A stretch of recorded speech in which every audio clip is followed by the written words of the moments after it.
तुम्हारे सारे लोग देखिए हमारा अच्छा करेगा, लेकिन श्राप वो आपको देता है, आपको देता है, आपको देता है, ठीक करता है और उनको उनका अधिकार देते हैं, लेकिन श्राप से हमारी करते रहे। इस प्रकार से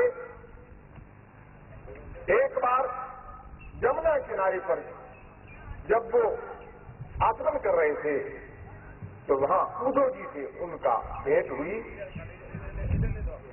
और उद्धव जी से जब मिले बड़े प्रसन्न हुए तो उद्धव जी ने सारा समाचार विदुर जी को समझाया, सब कुछ बतलाया। आइए अपनी रचना पवित्र करते हुए थोड़ा ये बीच में विघ्न सा रहा है, सब माताएं हैं प्रेम से सब बोलेंगे ताली बजा के, लेकिन सब कहना राधे राधे गोविंद गोविंद राधे,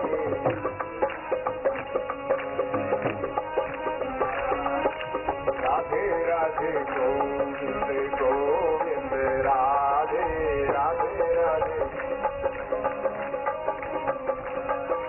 राधे राधे गोविंद गोविंद राधे,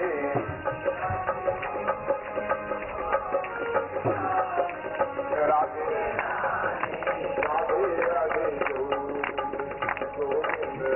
राधे,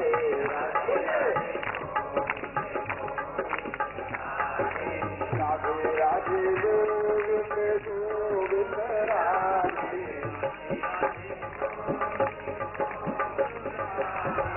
राधे राधे गोविंद गोविंद राधे, राधे गोविंद गोविंद राधे,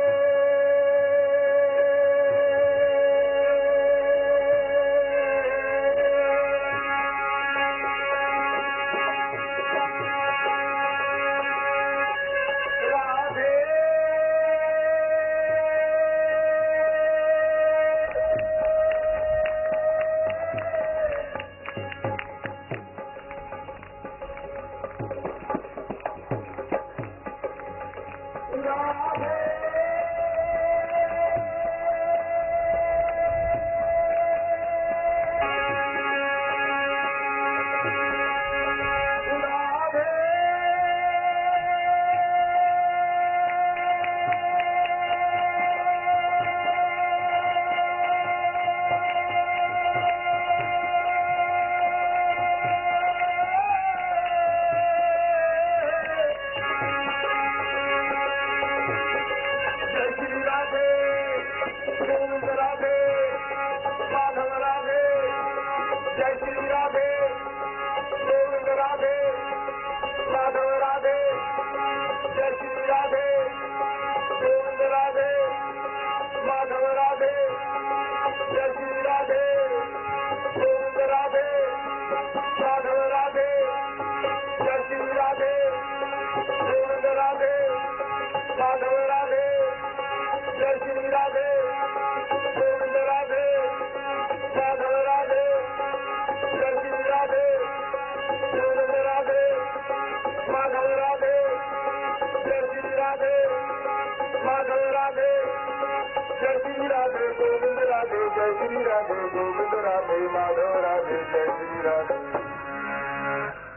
राधे राधे गोविंद गोविंद राधे, राधे राधे राधे गोविंद गोविंद राधे, राधे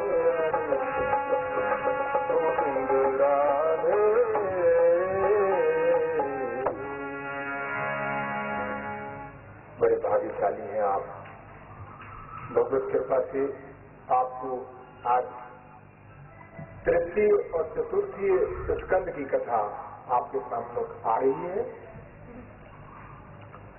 अब विदुर जी को उद्धव जी ने सारा हाल सुनाया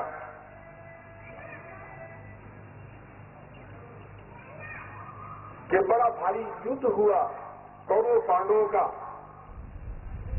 जिसमें पांडवों की जीत हुई, कौरवों की हार हुई।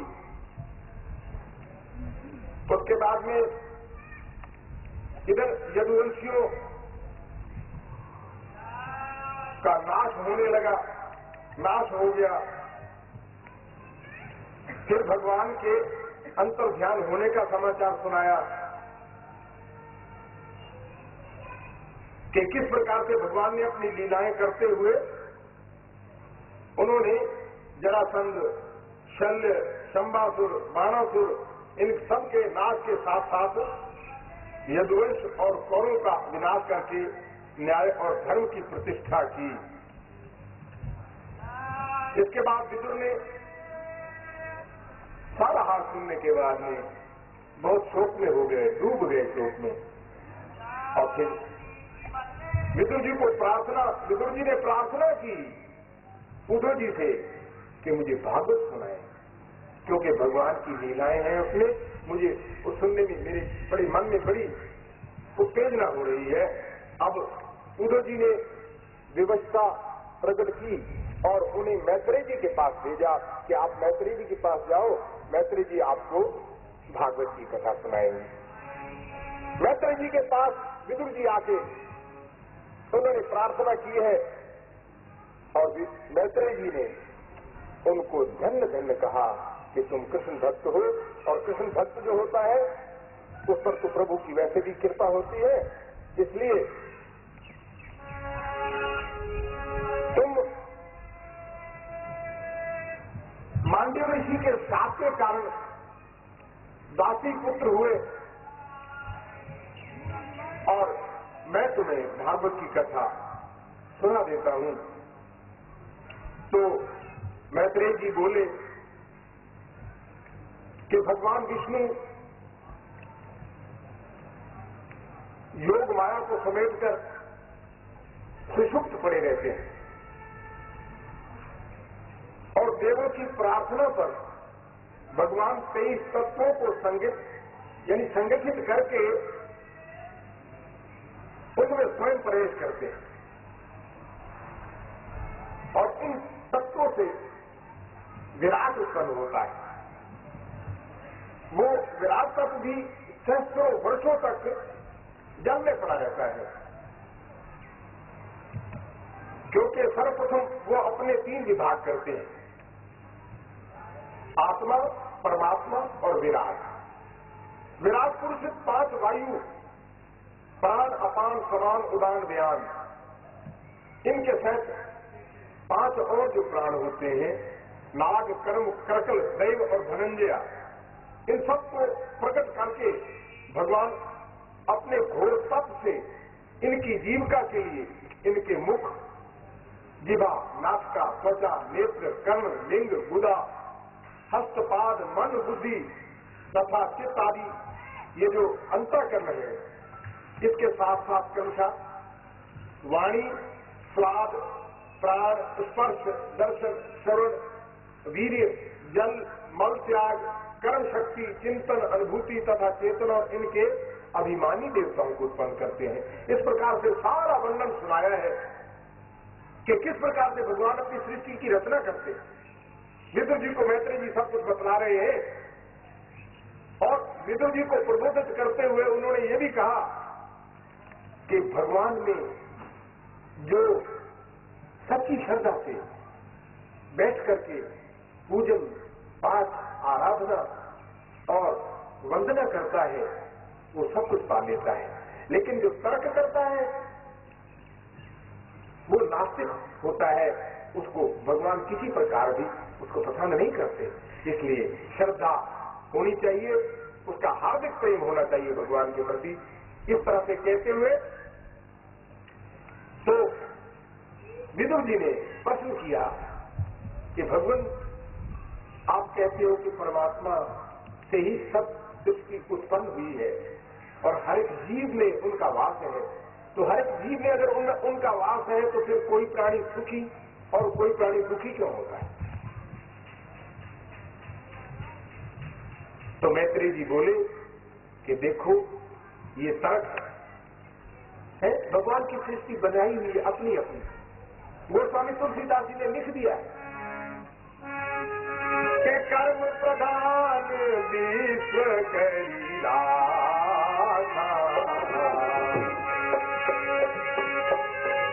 कर्म प्रधान विश्व करीला, जो जब करे तो सत फल जाता, जो जब करे तो सत फल जाता।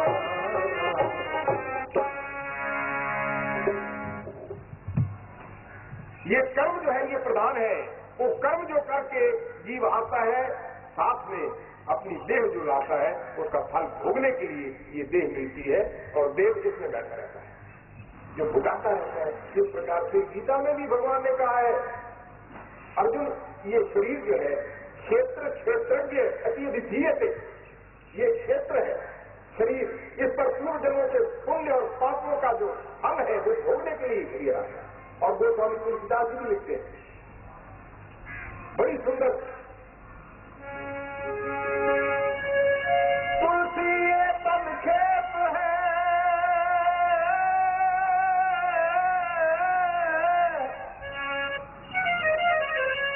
तुलसी ये संक्षेप है, मन मत कर्म किसान,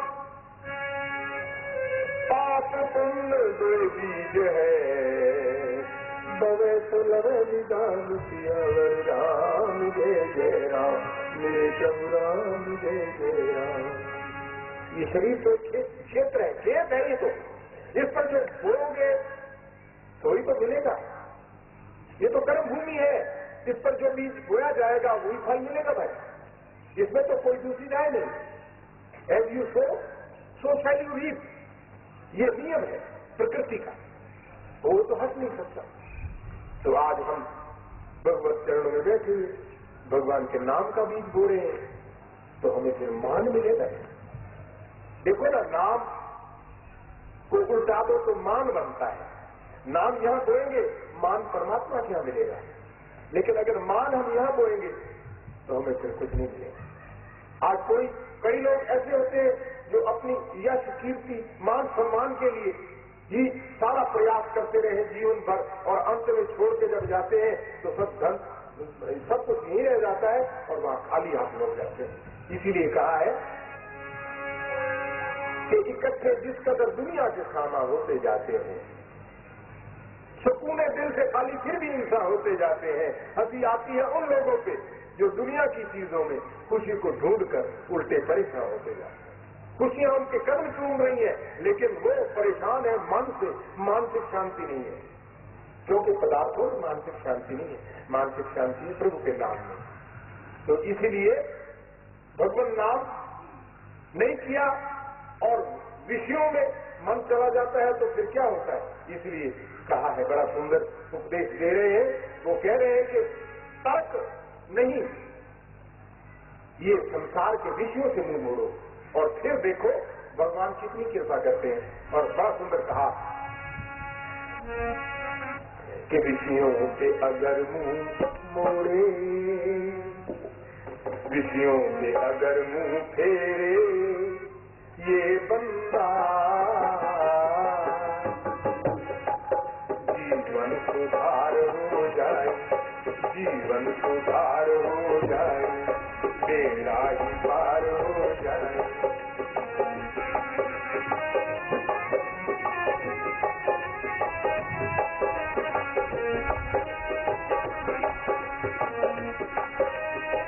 पार हो जाए, बेड़ा ही पार हो जाए, ना भटकी सांझ सवेरे ये बंदा, घर हरि से प्यार हो जाए, उस पर निसार हो जाए, ना भटकी सांझ सवेरे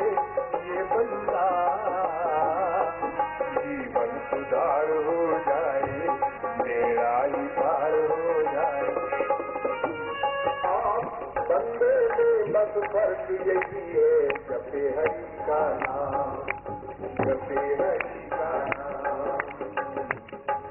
ये सारा बिना करना ये तो सजने का काम, बस यही है जपे हरि का नाम, जपे हरि का नाम।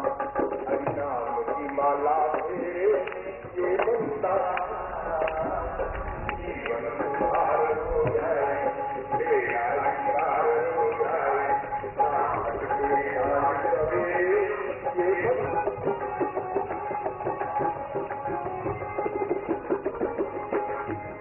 ये काम नहीं आए,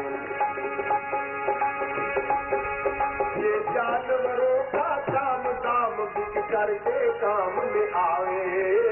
बंदे कंधे की चमड़ी पर किसी काम नहीं आवे, किसी काम नहीं आवे। फिर क्यों अभिमान करे ये बंदा, जीवन सुधार हो जाए, तेरा ही पार हो जाए। ना भटके सांझ सवेरे ये बंदा, जीवन सुधार हो जाए, तेरा ही पार हो जाए।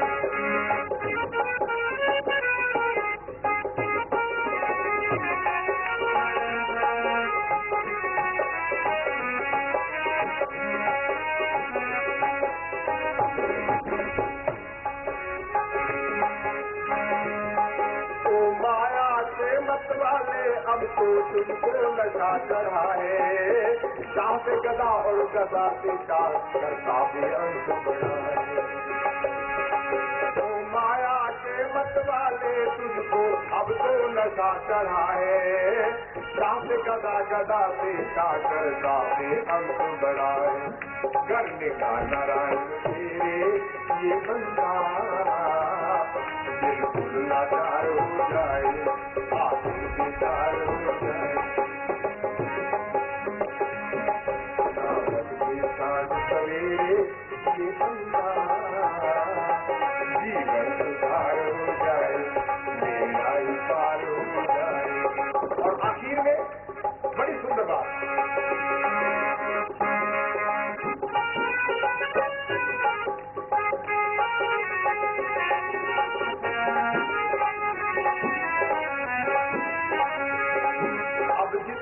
सांप बचे हैं इनमें हरि का नाम बसा ले। नक्शा सिंह गई तो गई, जो बची है उसे बचा ले। अब जितने सांप बचे हैं इनमें हरि का नाम बसा ले। नक्शा सिंह गई तो गई है, बची है उसे बचा ले। तू जब काट के गिरे ये बंदा, जीवन सुधार हो जाए, तेरा ही पार हो जाए। नामक के साथ सवेरे ये बंदा गड़बड़ी से प्यार हो जाए, उस पर निसार हो जाए। किसी से अगर मुँह फेरे ये बंदा, जीवन सुधार हो जाए, तेरा ही पार हो जाए। जीवन सुधार हो जाए, तेरा ही पार हो जाए। विश्व में आज भटका हुआ मानव विष्णु को भूल गया, पैसे में अटका हुआ मानव परमात्मा को भूल गया, ऐश्वर्य में मस्त आज का मानव ईश्वर को भूल गया। कई मानव में यही समय होता है जब नष्ट करके आदमी पछताता है, अब चिड़िया चुग गई खेत, फिर पछताए क्या हो। तो इस प्रकार से व्यक्ति को रहते समय अपने जीवन का निर्माण कर लेना चाहिए, नहीं तो मृत्यु तो दौड़ी चली आ रही है, मृत्यु को समय नहीं लगेगा पहुंचने में। इसी प्रकार से वो बता रहे, मैत्रेय जी बताते हैं कि विदुर, विषयों के रूपांतर का नाम ही काल है, और ये काल भगवान का एक अप्रक उपादान है। इसे निमित्त बनाकर भगवान विष्णु अपनी माया से सबका संहार करते हैं। ये जगत वर्तमान काल में भी है, और भूतकाल में भी था, और भविष्य काल में भी रहेगा। इस प्रकार से आगे कहते हैं कि ब्रह्मा ने अपने अंगों से इस सृष्टि की रचना की है। सर्वप्रथम उन्होंने जो रचना की थी अपने संकल्प से की थी और अपनी कन्या पर ही उनका मोह जाग गया, इसलिए उन्होंने अपना वो शरीर तो त्याग दिया और फिर दोबारा ब्रह्मा जी ने सृष्टि जो है मैथुन सृष्टि रची है। तो उससे उन्होंने सबसे पहले अपने शरीर से स्वयंभू मन्नु और शत्रुपा को उत्पन्न किया। दोनों को उत्पन्न करने के पश्चात मन्नु ने शत्रुपा से प्रथम बार मैथुन द्वारा संतान की उत्पत्ति की है। मन्नु और शत्रुपा ने 2 पुत्र और 3 कन्याएं उत्पन्न की हैं। मन्नु ने एक तो पुत्र प्रियव्रत और दूसरा उत्तानपाद, 3 कन्याएं आकुति, देवहूति और प्रसूति। उन्होंने अपनी इन तीनों पुत्रियों का विवाह क्रमशः रुचि, कर्दम और प्रजापतियों के साथ किया। इनके आगे चल करके सृष्टि की और रचना होती है और आगे चल करके बतलाते हैं कि फिर जब ऋषि सनकादि ऋषि भगवान के दर्शनों के लिए द्वारका पहुंचते हैं, सनक, सनंदन, सनातन और सनत कुमार चारों ऋषि जो पहुंचते हैं भगवान के दर्शनों के लिए द्वारका में, तो द्वार पर ही द्वारपालों ने उनको अंदर नहीं जाने दिया। क्रोध में आकर उन्होंने शाप दे दिया उन दोनों को, जय और विजय, ये दोनों द्वारपाल थे भगवान द्वारकानाथ के, तो उन्होंने शाप दे दिया जाओ पृथ्वी पर राक्षस बनो। तो इस प्रकार से जय विजय दोनों जो है हिरण्याक्ष और हिरण्याकश्यप के रूप में दोनों वहां पर पृथ्वी पर आकर के जन्म लेते हैं। ये कथा आगे आती है। वास्तव में वैकुंठ में भगवान के ये द्वारपाल है दोनों ही जय विजय, लेकिन इनको उन ऋषियों के साथ से हिरण्याक्ष और हिरण्याकश्यप दोनों भाई बन करके उन्होंने आना पड़ा। और सुखदेव जी परीक्षित को बता रहे हैं कि ये सनत कुमारों के पास जो ज्ञान था वो सबसे पहले सांख्य मुनि के पास और सांख्य से बृहस्पति के पास और फिर पाराशर जी के पास ये ज्ञान आता गया और सृष्टि की रचना होती चली गई है। आगे चल के अपने पिता कर्दम ऋषि के वन चले जाने के बाद में, क्योंकि भगवान ने कर्दम ऋषि के घर में कपिल रूप में अवतार धारण किया है, कपिल मुनि के रूप में स्वयं भगवान ने अवतार धारण किया है।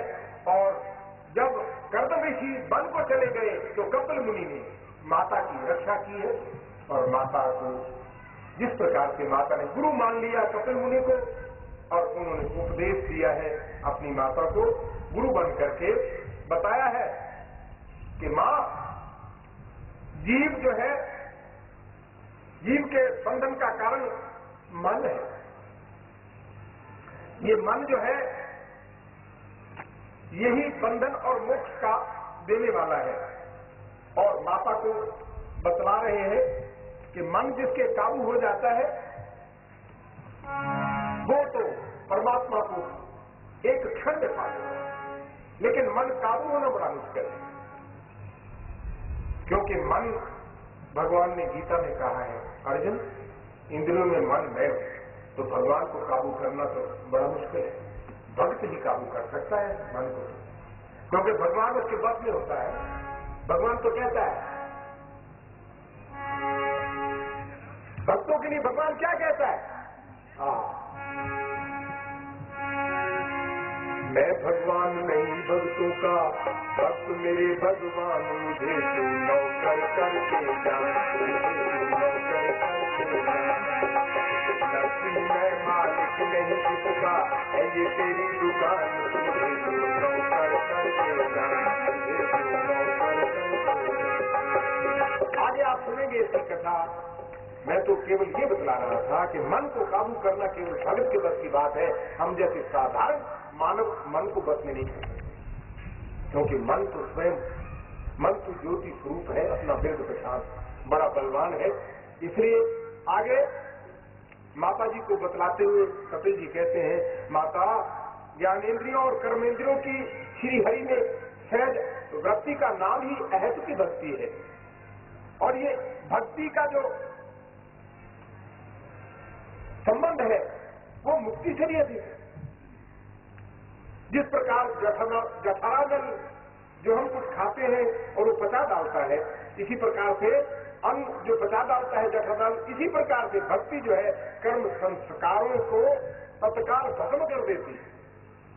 उसमें कर्म में अपना अभिमान नहीं रहता, अपना कुछ भी भाव नहीं रहता, वो कर्म समर्पित भाव से होता है, वो उस कर्म में अपना कुछ भी अहंकार नहीं होता। अतः मेरी भक्ति के द्वारा मुझ में चित्त स्थिर करने के लिए अगर जीव प्रयास करता है तो उसका कल्याण होता है।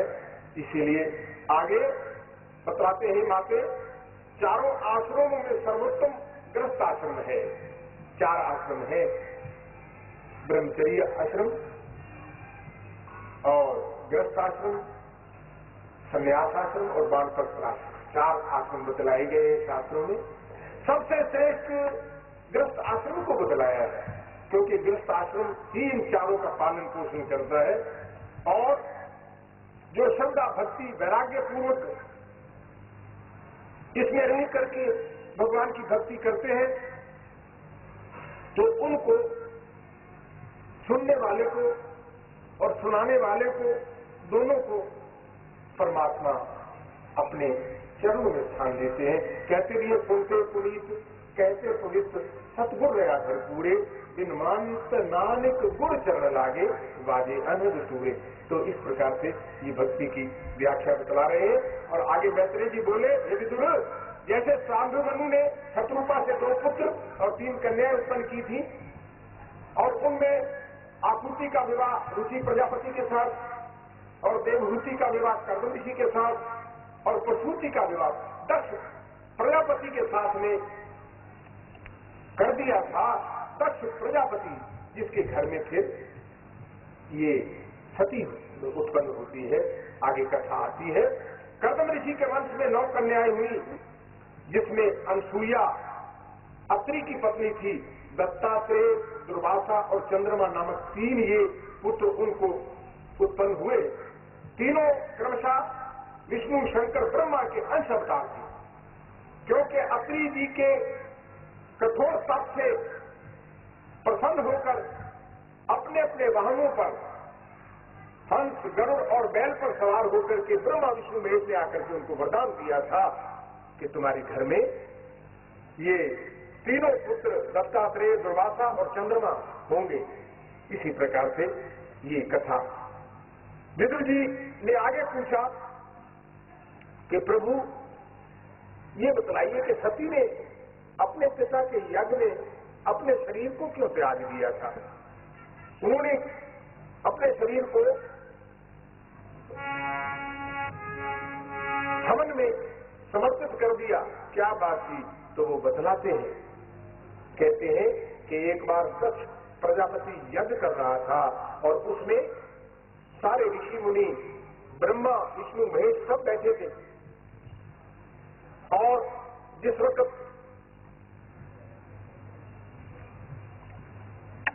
दक्ष प्रजापति अपने उस मंडप में आए और सब तो ऋषि मुनि महात्मा सब खड़े हो गए, लेकिन शिवजी और ब्रह्मा बैठे रहे।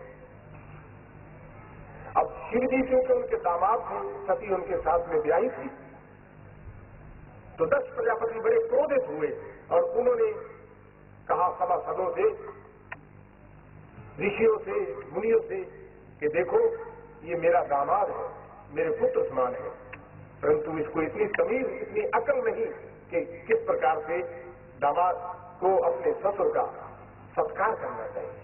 बड़ा क्रोध उनको हुआ।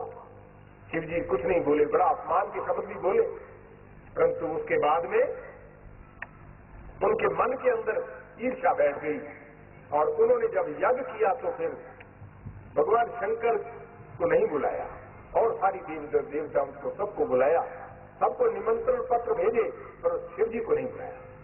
इस प्रकार से अब यज्ञ हो रहा था तो सारी देवियां गीत गाते हुए जा रही हैं, आकाश मार्ग से भी गीत गाते हुए जा रही हैं, लेकिन अब सती बैठी हुई शिव जी के पास, वो देखती है कि ये सब गंधर्व कन्याएं जा रही गीत गाते हुए, देवताओं की स्त्रियां जा रही हैं गीत गाते हुए, प्रभु ये कहाँ जा रही हैं? तो शिव जी ने बतलाया कि तुम्हारा पिता यज्ञ कर रहा है और इसलिए ये इनको निमंत्रण, कि हमें निमंत्रण नहीं आया कहीं। बोले कि हे राजन, अब जो कथा आती है वो विचित्र कथा है, जो हमारे साथ लागू होती है।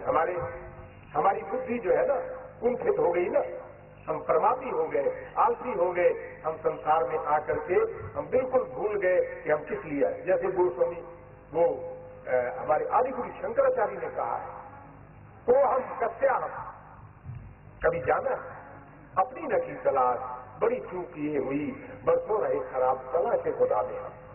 और गालिब ने भी कमाल कर दिए। गालिब कहता है ढूंढता फिरता था गालिब मैं ही अपने आप को, आप ही गोया मुसाफिर, आप ही मंजिल हो गए। ये जीव ये तो नहीं जानता मैं कौन हूं। आदि गुरु शंकराचार्य कहते कि ये तो जानना चाहिए था कि मैं कौन हूं और मैं क्यों आया। बड़ी सुंदर बात। और यहाँ एक छोटा सा देव ऋषि ने एक रूपक यहाँ रखा है, किस प्रकार का बुद्धि और जीव से संबंधित ये रूपक है। 10 सेवक 10 इंद्रियां है, 11वां मन है।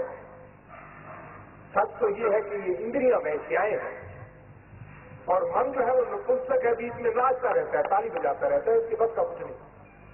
नपुंसक शब्द तो गीता में भगवान ने अर्जुन को एक बार कह दिया कि ये नपुंसकता तुम्हारे में कैसे आई। तो ये नपुंसक शब्द मन जो है इसको किस प्रकार से कहा, क्योंकि खुद तो सेवन करता नहीं है कुछ भी, इंद्रियों द्वारा जो है इंद्रियों को भगाता है। हरी घास है ये, इधर भाग घोड़े है ना इंद्रिया। तो इस प्रकार से सब बतला रहे हैं कि इंद्रियां और ये शरीर सुंदर नारी है, 2 कान 2 नेत्र 2 नथने और 1 मुख, ये 7 ही इस नगरी के 7 द्वार है। बुद्धि रानी के साथ पुरंदर जीव जो है ये कितने समय तक विषय आनंद भोगता रहता है और रानी पर आसक्त रहता है, इस देह पर आसक्त हो जाता है। ये शरीर मेरा बड़ा सुंदर है, मैं कितना है शक्तिशाली हूं, कितना मेरे पास यौवन है, लेकिन ये पता नहीं ये सब चला जाएगा। विचार नहीं करते ना। इस प्रकार से बतलाते हैं कि विषयानंद भोगता रहता है और इससे आसक्त हो जाता है पुरंजन जो है, और इसके अधीन कभी सुख कभी दुख भोगता रहता है। इस संसार में व्यवहार करूं और जिस प्रकार से शंकराचार्य जी ने बतलाया वो हम कच्चे हो, मैं क्यों यहाँ आया और क्या करने आया, मैं कौन हूं ये जानता। राधे श्याम हरे प्रेम से सीताराम हरे,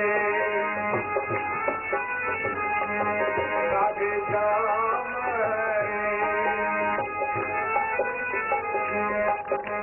जिसने बंदे तुझको मनुष्य बनाया है, जिसने बंदे तुझको मनुष्य बनाया है, उस मालिक का नाम न तूने ध्याया है, उस मालिक का नाम न तूने ध्याया है। कुछ मन में विचार करो, कुछ मन में विचार करो, सोते और जागते हुए सीताराम पुकारा करो, सीताराम सीताराम सीताराम हरे।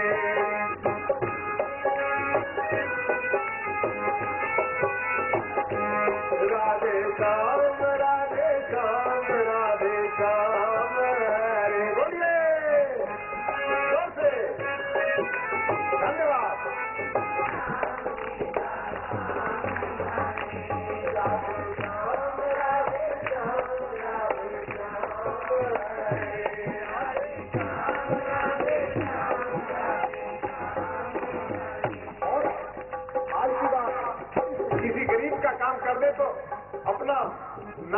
में देते हैं, मैंने इसकी मदद की है, इतना मैंने दिया है, ये है हमारा हाल। और भगवान से डर नहीं है। बंदा कुछ एहसान करे जतलाता है, बंदा कुछ एहसान करे जतलाता है, मालिक सब कुछ देकर भी शर्माता है, मालिक सब कुछ देकर भी शर्माता है। फिर भी उसको भी सार दिया हमने, उसको भी सार दिया, सभी के लिए सुखों का भंडार दिया। सीताराम सीताराम सीताराम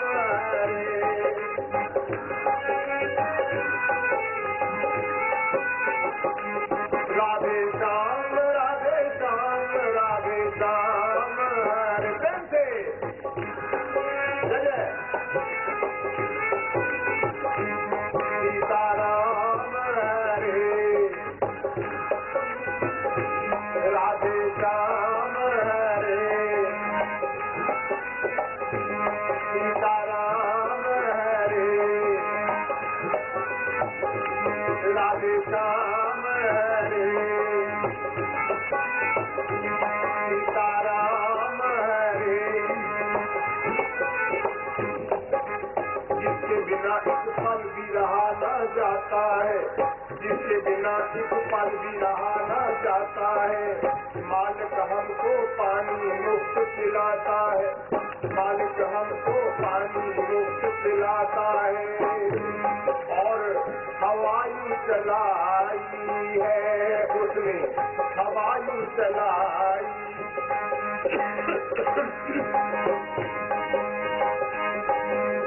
जिसके बगैर जग में हर एक की सफाई है।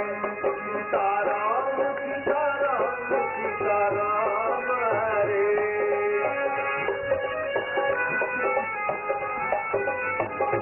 राधे श्याम राधे श्याम राधे श्याम हरे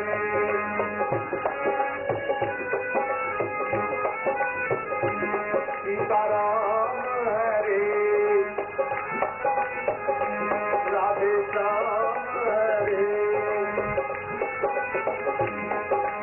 सर्व मालिक सूरज चांद बनाता न, सर्व मालिक सूरज चांद बनाता न, आते हो कितनी भी नजर कुछ आता न। फिर भी शुक्र गुजार नहीं हम, शुक्र गुजार नहीं। जिसने बनाया हमको किया उससे प्यार नहीं। सीताराम सीताराम सीताराम जपो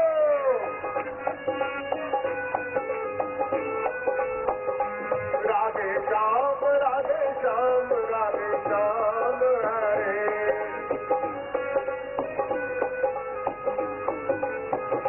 सीताराम हरे राधे श्याम हरे सीताराम हरे। मेरे भाई बहन, कोई काम दुनिया में भगवान का तो रोका नहीं। मैंने तो आज तक यही 70 साल की उम्र में यही देखा है। मेरी 70 साल की आयु हो गई, शायद ही कोई आश्रम हरिद्वार में बैठा होगा जहां मैं बोला नहीं, लेकिन मैंने देखा वो भी प्रपंच, वो भी भगवान की लीला है। उसको हम काय को दोष है, भगवान की अपनी लीला उसे पसंद है, क्योंकि उसी ने बनाया, चोर भी उसने बनाया और पंडित भी उसने बनाया और सेठ भी उसने बनाया, किसी और ने तो नहीं बनाया। एक बार सेठ, चोर, एक ब्राह्मण, तीनों एक साथ मर गए और मर गए तो भगवान के पास उपस्थित हुए। भगवान प्रसन्न हुए कि वाह, तुम्हारी तीनों की एक साथ मृत्यु हुई, इसलिए मैं प्रसन्न हुआ, मांगो क्या मांगते हो। और सेठ ने कहा प्रभु मुझे तो वहीं भेज दो जहां पर मेरा कोठी कार बंगला खजाना सब कुछ वहीं पे भेजो। मैं तो आनंद में मौज में था ना, तो तुमको तो मैं याद ही नहीं करता था। मुझे तो अपना ऐश्वर्य याद था, ईश्वर याद नहीं था। और चोर ने कहा, भगवान ने पूछा, ब्राह्मण से पूछा कि तुम बोलो। हमारे पंडित जी बैठे हैं ना, पंडित जी तो अपना पूजा पाठ ही मांगते ही नहीं, तो और कुछ काम नहीं। हमें तो भगवान ने कहा कि मांगो पंडित जी, तुम क्या मांगते? बोला जी हमें तो वही थाली लोटा और धोती, एक जनेऊ दे दो, एक पूजा की सारा सामान दे दो, मंदिर दे दो। हम तो आपकी बस आरती करते रहे और बस आरती करके हमारा तो उदर पूर्ति हो ही जाएगी।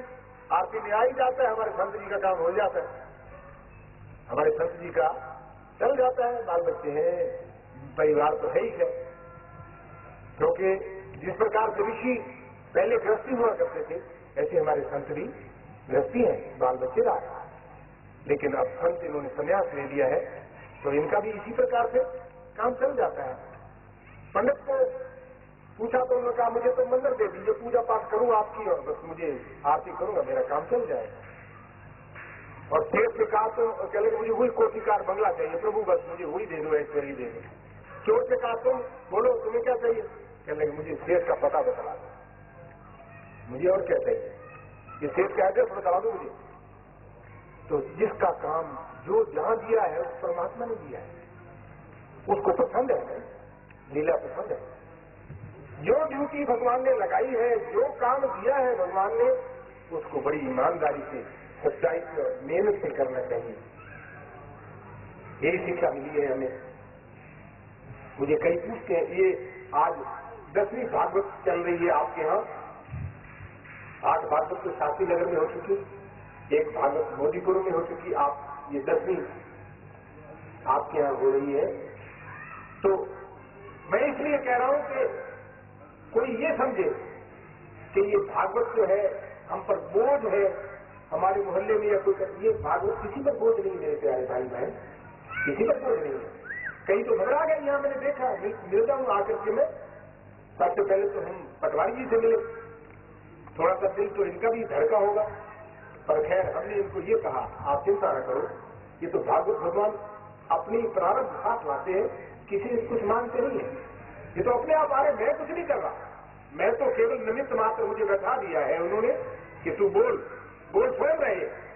ये तो काठ का पुतला, मिट्टी का पुतला है, इसमें बोल, वो स्वयं रहे हैं। तो ये भागवत भगवान चलती आ रही है। अब इसका संकल्प क्या है, आप सुनेंगे तो हैरान हो जाएंगे। अच्छा है आपको नाम बताया जाए तो पता नहीं क्या प्रेरणा भगवान की है। 108 भागवत का प्रेरणा हुई है, पता नहीं कैसे हो रही है, चल रही है, चलती जा रही। आपके अंदर की है 11वीं वहां पर होगी। ये आपके यहाँ शिव मंदिर है, उसके बाद भी बागी और कथा बता रहे हैं यहाँ हमारे मोदीपुरम का, दूसरी कॉलोनी कोई उधर होगी। इस प्रकार से आगे बढ़ती चली जा रही है। तो ये तो स्वयं अपने आप भागवत भगवान अपने आप प्रारब्ध लिए हुए चलते हुए चले जा रहे हैं, किसी पर बोझ नहीं है। इसलिए कई सज्जन मेरे बहन भाई घबरा जाते हैं। घबराना नहीं चाहिए, क्योंकि खर्चा हो जाएगा, सिर पर बोझ पड़ जाएगा। मैंने देखा यहाँ घबरा गए कुछ लोग। मैंने कहा भाई 1 पैसा भी अगर आपसे मांग जाए तो आप थूक देना हमारे मुंह पर। आप कम से कम, ये भागवत भगवान आपको चल के आया है तो कम से कम स्वागत तो करो, आप उनका सत्कार तो करो, है? जिस प्रकार से मीरा ने गली गली जा करके है और लोगों को प्रचार किया, भागवत प्रचार किया। क्यों? उसके अंदर भगवान प्रकट हो गए थे, भगवान की प्रेरणा थी। ये निमित्त मात्र होता है, शरीर तो करने वाले को करता धरता तो स्वयं भगवान ही हुआ करते। इसलिए बड़ा सुंदर गीता में भी श्लोक आया है, उपद्रष्टा अनुमंता भर्ता भोक्ता च महेश्वरा परमात्मा की उपयुक्त देहे अस्मिन पुरुषा परा। उठा के देख लो गीता कि अर्जुन, ये केवल दृष्टा मात्र है संसार, ये सारे कर्म जो है मेरे किए हुए हैं। तू क्यों डर रहा है? उठ और मार इनको, ये सारे मरे हुए हैं, मैंने मार रखे हैं, तू तो निमित्त मात्र है। केवल दृष्टा बन करके तू देख करता बन के मत दे। जो करता सृष्टि को साजे आपे जाने कोई। हम बीच में टांग ला देते हैं, मैं करता, तो कर्तापन का अभिमान आते ही ये परेशान हो जाता है और ये अहंकार में अभिमानी हो जाता है और दुख होता है। इस प्रकार से इस जीव को ये समझाने के लिए भागवत भगवान चल के आए और आकर के यही संदेश लाए कि ऐ मानव, जाग, सो मत, जाग, क्योंकि अगर तू इस समय अपना समय खो देगा तो फिर ये जो समय मिला है तुम्हें, ये फिर दोबारा शायद ना मिले। इसलिए कहा है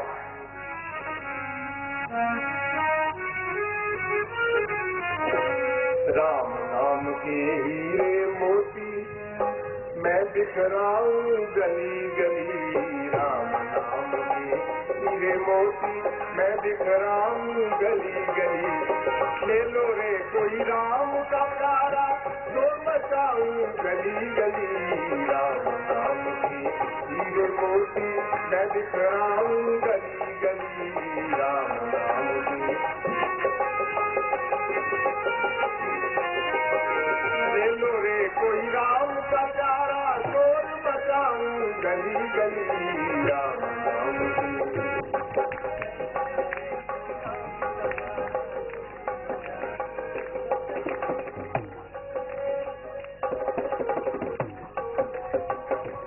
जिसने ये हीरे लूटे वो तो माला माल हुए। जिसने ये हीरे लूटे वो तो माला माल हुए। दुनिया के जो बने पुजारी आखिर को कंगाल हुए। दुनिया के जो बने पुजारी आखिर को कंगाल हुए। धन दौलत और माया वालों, धन दौलत और माया वालों में समझाऊं गली गली। राम नाम के हीरे मोती, राम नाम के हीरे मोती मैं बिखराऊं गली गली। राम नाम के हीरे मोती मैं बिखराऊं गली गली। चलो रे कोई राम का प्यारा, शोर मचाऊं गली गली। राम नाम के हीरे मोती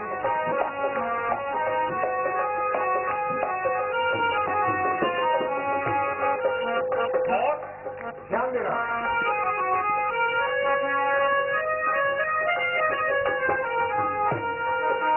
दौलत के दीवानों सुन लो, एक दिन ऐसा आएगा।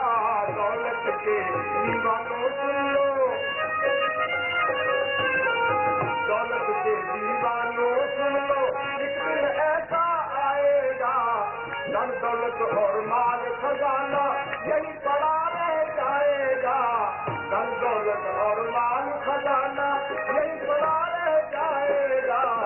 सुंदर काया माटी होगी, चर्चा होगी गली गली। राम नाम के हीरे मोती मैं बिखराऊं गली गली। राम नाम के हीरे मोती मैं बिखराऊं गली गली। ले लो रे कोई राम का प्यारा, शोर मचाऊं गली गली। राम नाम के हीरे मोती, ये तो मोती है। सही मानों में देखा जाए यही हमारा जो समय है यही कीमती है। इसी की कीमत आपको मिलेगी। मैंने कल आपको बतलाया था कि समय का, संपत्ति का और अपनी शक्ति का, तीन बातों को याद रखिए, भूलिए मत। ये समय जो हमारा है इस वक्त, ये कल को हमारा नहीं रहेगा। इस समय से लाभ उठा लो। और संपत्ति जो इस वक्त है ये भी नहीं रहने की, इस समय से भी लाभ उठा लो। और शक्ति, शरीर एक शक्ति है। आज बैठे हो ना, कल को बैठ सकोगे कि नहीं क्या पता। इसलिए अपनी समय, संपत्ति और शक्ति का दशांश दान कर दो भगवान के नाम। और फिर देखो, और घर में बैठ करके आप पूजा पाठ करते हो तो वो तो ठीक है, व्यक्तिगत पूजा पाठ है, उसका पुण्य है, लेकिन कितना? 1%। और ये सामूहिक सत्संग में जो सामूहिक बैठ करके पूजा पाठ या सत्संग होता है, इसमें 101% का लाभ होता है। क्यों? स्वयं भगवान इसमें विराजमान होते हैं, हनुमान जी बैठे होते हैं। तो जहां भगवान हो वहां हनुमान हो, ऐसा तो हो नहीं सकता। बजरंगबली तो मैं सोचता हूं, समय थोड़ा सा है, बजरंगबली की कथा सोमवार कल को सुना देंगे आपको। अब तो समय अधिक होता जा रहा है, क्योंकि कल आपको बजरंगबली की कथा भी सुनने को मिलेगी। बड़ी सुंदर कथा है। भगवान राम के चरणों में उपस्थित होकर के, और माता सीता भी साथ में है। तो ये राम नाम के हीरे मोती जो हमें मिल रहे हैं, ये हमारे सौभाग्य से मिल रहे हैं, इसलिए इसको मत गवाइए इस समय को। और ये तो उसकी कृपा है। देखो ना, सौभाग्य है हमारा कि यहाँ चल करके भागवत भगवान आ गए और आकर के सबका कल्याण करने के लिए, क्योंकि भागवत भगवान की आप आगे सुनेंगे, जिसने नहीं सुनी उसी का जो है मोक्ष नहीं हुआ। ऐसा है भागवत भगवान का आजकल प्रभाव। तो इसलिए आज कथा यहीं पर विश्राम लेती है। पंचम स्कंद पर हम आ गए हैं, और पंचम स्कंद, क्योंकि तृतीय और चतुर्थ स्कंद की कथा हमारे सामने आ चुकी, पंचम स्कंद हम कल सुनेंगे। तो इसके साथ साथ हम अपनी रचना को पवित्र करते हुए थोड़ा आगे बढ़ते हैं। सब ने मिलकर मेरे साथ में सब बोल रहे हैं, लेकिन ताली जरूर बजानी है। सीधे स्वस्थ होकर बैठी, बिल्कुल। ये सत्संग को स्वस्थ करता है, सत्संग को हमारा स्वास्थ्य प्रदान करता है हमें। और ताली बजा करके बड़े प्रेम से मेरे साथ सब मिलकर कहेंगे, राधे राधे गोविंद गोविंद राधे राधे राधे राधे गोविंद गोविंद राधे राधे राधे राधे गोविंद गोविंद राधे राधे राधे राधे राधे गोविंद गोविंद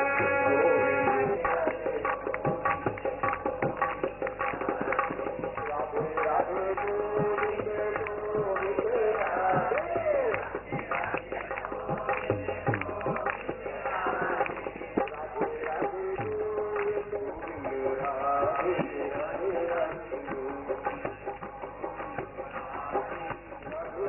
ज्ञान बढ़े गुरुवार की संगत, ध्यान देना, ज्ञान बढ़े गुरुवार की संगत, ध्यान बढ़े तपसी संगति में,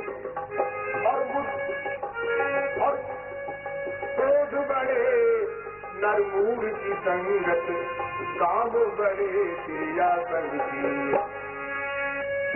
मोह बढ़े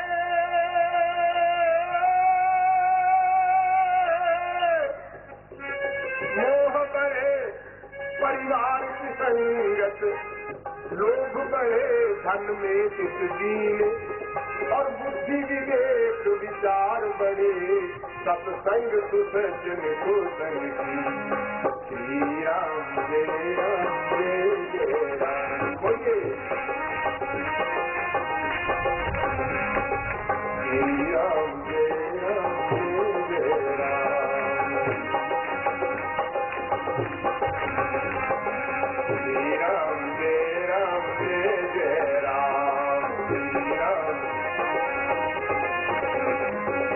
श्री राम जय जय राम।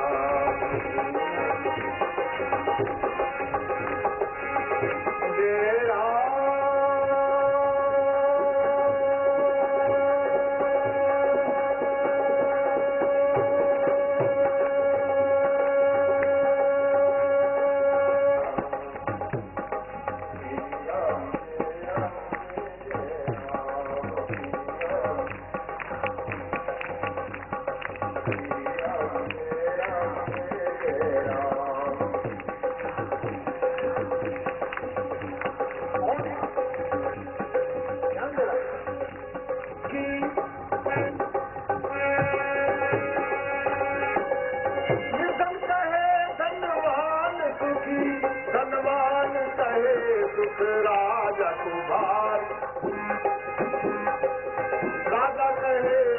चक्रवर्ती को चक्रवर्ती कहे इंद्र कुमारी।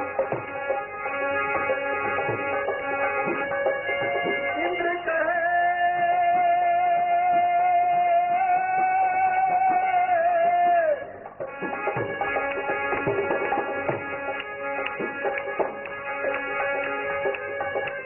कहे सुख चतुरानंद को, ब्रह्मा कहे सुख विष्णु को भारी।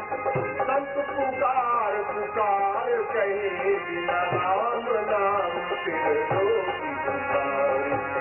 राम जय जय राम, जय राम जय जय राम।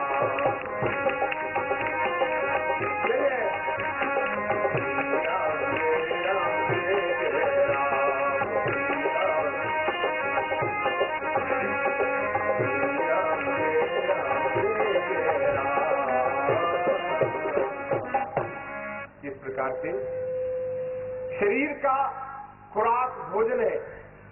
शरीर अन्न के बिना नहीं रह सकता, अन्न में कोश है ना। शरीर की खुराक भोजन है। मेरे भाई बहनों, आत्मा की खुराक भजन है। याद रखना, अगर शरीर को आप भोजन नहीं दो तो इस कुछ दिन बाद ऐसे सूख जाएगा, कांटे की तरह से हो जाएगा। और अगर आपने भजन नहीं दिया अपनी आत्मा राम को तो वो भी सूख जाएगा, आत्मा मृत्यु समान, मृतक समान हो जाएगा। इसलिए अपनी आत्मा को जागृत रखिए। मैं तो यही समझता हूं कि जो भगवान ने काम दिया है उसको ईमानदारी, मेहनत और सच्चाई से जो करता है ना, वो भगवान को प्यारा है। 18वें अध्याय में भगवान ने कहा है, आज मैं पढ़ रहा था, अब मैं नहीं कहता कि खैर आप पढ़ते हो या नहीं पढ़ते हो, मेरा तो नित्य नहीं है। मैं तो गीता में 18वें अध्याय में आज पढ़ा, भगवान कहते हैं सर्वधर्मान परित्यज्य मामेकम शरणम व्रजः। अर्जुन तू मेरी शरण में आके तो देख, मेरा पाठ पूजा करके तो देख। और फिर भगवान कहते हैं उसमें मन मना मत भक्तो मध्याजी मानवस्तु। अरे तू जो भक्त मेरा पाठ करता है, जो मेरा कीर्तन करता है और करवाता है, जो मेरा गीता का पाठ पढ़ता है और पढ़ाता है दूसरों को, उससे बढ़कर मुझे कोई प्रिय नहीं है। बताओ इससे ज्यादा और क्या दर्शक चाहिए आपको गीता जी। इसलिए दीवाना तो वो हो ही जाएगा, पागल तो वो हो ही जाएगा, क्योंकि दुनिया तो जो है ऐश्वर्य के पीछे है, ईश्वर के पीछे नहीं है। दुनिया तो पैसे के पीछे है, परमात्मा के पीछे नहीं है। इसलिए दुनिया से हमें क्या लेना। ये दुनिया गम तो देती है, शरीर के गम नहीं होती, ये जख्मी करती रहती है मगर मरहम नहीं होती। इस दुनिया से क्या लेना। हम तो उसके गुणगान गाते फिरेंगे, गली गली नाचते गाते फिरेंगे मीरा की तरह से, हमें क्या लेना। तो इसलिए भाई मैं तो आपसे यही प्रार्थना कर सकता हूँ, विनम्र प्रार्थना, कि आप लोग जितने दिन यहाँ है उस दिन सुनो बैठ करके और अपना जीवन धन्य कर लो। बस इन्हीं शब्दों के साथ आज की तो यहीं पर विराम होता है। कल को फिर आप पंचम स्कंद और छठा स्कंद सुनेंगे। उसके बाद में परसों आप जपो, अब रहे नाम जपाओ, औरों को भी नाम जपाओ। आप ही जपते हो, आप ही अपना मंदिर में आके के पूजा पाठ कर लेते हो तो आप अपना ही कल्याण किया आपने ना, लेकिन औरों का भी आप प्रबंध करो तो उससे आपका 100 गुना ज्यादा कल्याण होता है, 100 गुना ज्यादा आपको लाभ होता है। तो आप कल इसका प्रबंध कर लीजिए। आपका बड़ा धन्यवाद है, माताओं का, दीदियों का, बहनों का, सबका धन्यवाद है। आइए अब आरती कर लीजिए, आरती के बाद प्रसाद लीजिए। और बंसी वाला दूर गए होंगे जगदीश हरि, जो खावे फल पावे सुख मिलते मन का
पार्वती बताए हर हर महादेव।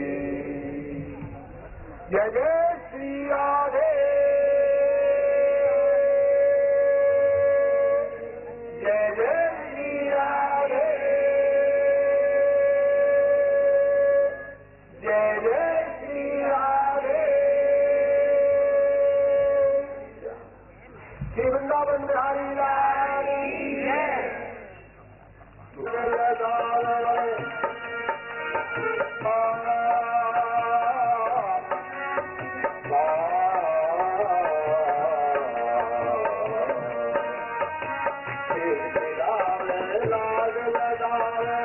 सदा सदा अन्नदाई, सदा सदा अन्नदाई, पित पल बारिक की लाई, पित पल बालक की लाई, जैसे मात पिताई, जैसे मात पिताई,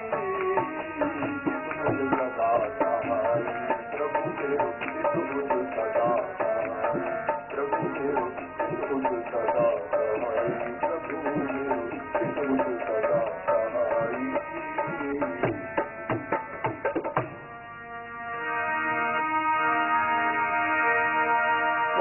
भगवान की, श्री वृंदावन बिहारी लाल की, द्वारकाधीश की। भगवान की एक प्रिय है और भागवत की कथा हम सुन पाए। आज भोग पड़ रहा है, भगवान आज आपसे विदा ले लेंगे। 6-7 दिन की ये रौनक यहाँ रही है, तो ये आपका हृदय भी आज गदगद हो रहा होगा। प्रभु आज आपसे विदा ले लेंगे। सौभाग्य से पता नहीं कैसे उनको चिंतन आपका आ गया। कहते हैं ना, प्राणी मात्र के लिए भगवान कहते हैं, अर्जुन चिंता मेरे को दे दो, मेरा चिंतन ले दो। ये सौदा महंगा है, बड़ा सस्ता सौदा है, लेकिन लोग क्या करते, चिंता चिंता ताकि कीजिए जो अनहोनी हो। चिंता करती है दुनिया, चिंतन नहीं करती। तो इसलिए आइए हम चिंतन के साथ आगे बढ़ते हैं। बड़े प्यार से, बड़े प्रेम से मेरे साथ मिल करके थोड़ा सा कह दीजिए। श्री कृष्ण गोविंद हरे मुरारी, हे नाथ नारायण जय जय।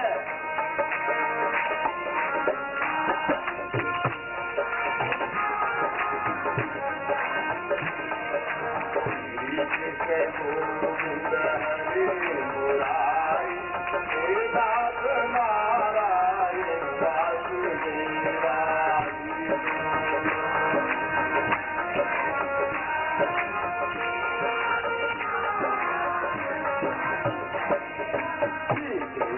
गोविंद हरे मुरारी, हे नाथ नारायण वासुदेवा।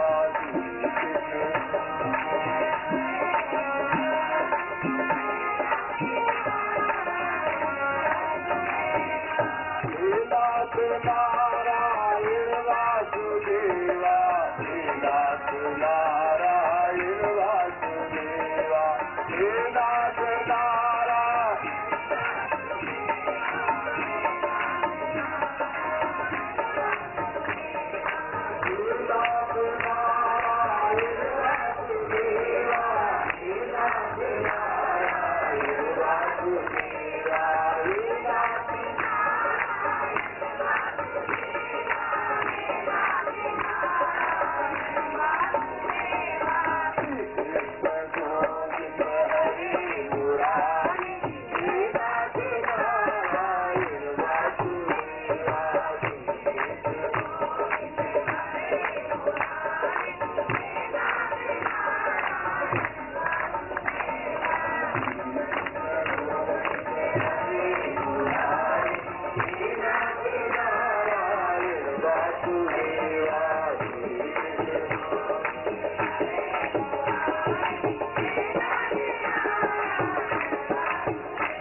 ये तन जो है, ये तन न किसी का रहा न रहेगा, इसने अंत में जाना है। पहले तैयारी कर लेनी चाहिए थोड़ी सी, इस बात का ज्ञान हो जाए कि मुझे जाना कहाँ है। तो हम क्या हम मैंने कहां से आए, कहां जाना है, क्या करना है, ये ज्ञान हो जाना चाहिए इस प्रकार से। लेकिन इतनी बात जरूर है, कितना भी हमको ज्ञान नहीं कि हम शरीर से जड़ होकर के भी, और इसके अंदर ज्ञान स्वरूप हमारी आत्मा जो है वो क्या कह रही है, क्या पुकार रही है। बड़ी सुंदर बात।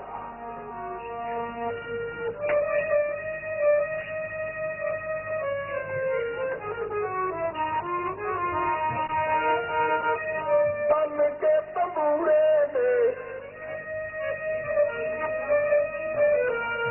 तन के तबूरे में दो सांसों के तार बोले, जय सिया राम राम, जय सिया राम राम, जय सिया राम राम, जय सिया राम राम। पन के तबूरे में हो, पन के तबूरे में हो, सांसों के तार बोले, जय सिया राम राम, जय सिया राम राम, जय सिया राम राम, जय सिया राम राम।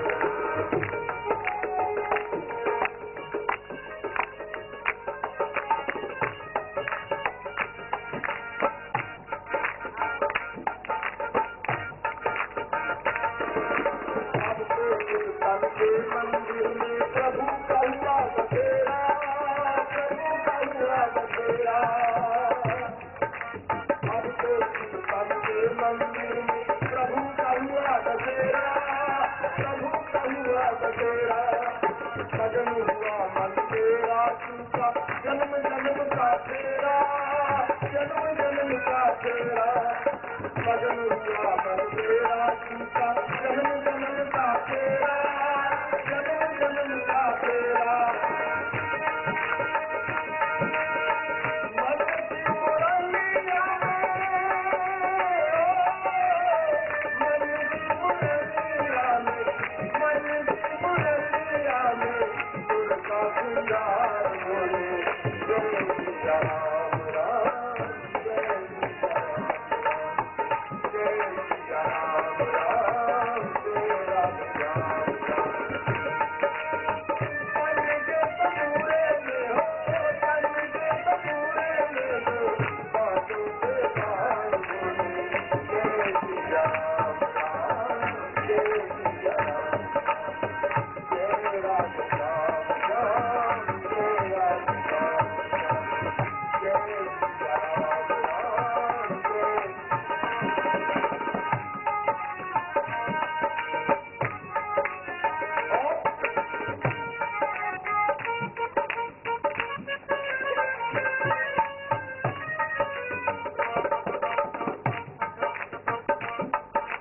लगन लगी लीलाधारी से जगीर जगमग ज्योति, जगीर जगमग ज्योति।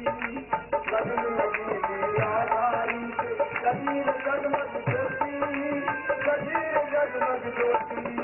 राम नाम का हीरा पाया, राम नाम का मोती, राम नाम का मोती।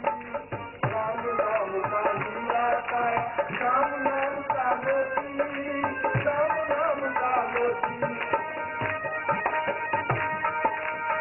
प्यासी दो अखियों में, प्यासी दो अखियों में, प्यासी दो अखियों में आंसू की धार बोले, जय सिया राम राम, जय सिया राम राम, जय राम राम राम, जय राम राम राम।